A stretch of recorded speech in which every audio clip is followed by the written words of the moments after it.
orucun bir şərii yönü var, bir mənəvi yönü var. Şəriətdə məsələn oruc sübh əzanından axşam əzanına qədər yeməkdən, içməkdən və müəyyən şeylər ki, orucu batil edir, şəri kitablarında var, onlardan çəkinməkdir. Amma mümkündür bir adam bunu şəri cəhətinə əməl eləyə, amma mənəvi cəhətinə əməl eləməsə, onun orucunun o həddə savabı və dəyəri yoxdur. Çünki oruc insanın mənəvi cəhətini düzəltməlidir. Elə bir insanın əməli həm əqidə baxımından düz olmalıdır ki, qeyd elədik, yəni Allaha xatir olmalıdır. Buna deyirlər əqidə. Həm əhkam baxımından düz olmalıdır, bunun adı firuddindir. Yəni şəriətdə xası əsaslarda oruç tutmalıyıq.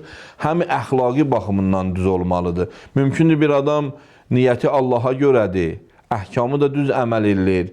Amma oruc ola qeybət edilir, zülm edilir və yaxud zülmün qarşısında susur, onun orucu kamil oruc hesab olunmur. Baxmayaraq ki, şəri cəhətdən düzdür. Bəli, insan İslam dininin əsas prinsiplərindən biri də budur ki, gərək haqsızlıq zamanı insan öz səsini çıxarda və öz haqqını tələb eləyə. Əli əleyhissalam buyurur, nə zülm eləyin, nə zülmə boyun əyin. Bizim dinimiz nə zülmə insanları dəvət edilir, nə də zülmü qəbul eləməyi insanlara məsələn məsləhət bilir. Yəni zülmü eləmək də günahdır, zülmü qəbul eləmək də. Təbii ki, haqsızlıq qarşısında əgər bir adam sussa, onun orucunun heç bir faydası yoxdur. Məsələn, deyək ki, bir adam Rəcəb ayında, Şaban ayında, Ramazan ayında 3 ay arxa hər gün oruç tutur, susuzluqdan dodağı çartdıya, partdıya məsələn, amma gələrlər nahaq bir yerdə bir məscidi uçuralar.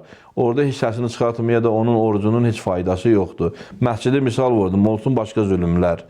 Yəni dillənməlidir. Öz haqqını tələb eləməlidir, yoxsa onun nəinki orucu, elədiyi ibadətlərin heç bir faydası yoxdur. Çünki Peyğəmbərlərin əsas missiyalarından biri ictimai zülmlə mübarizə aparmaq idi.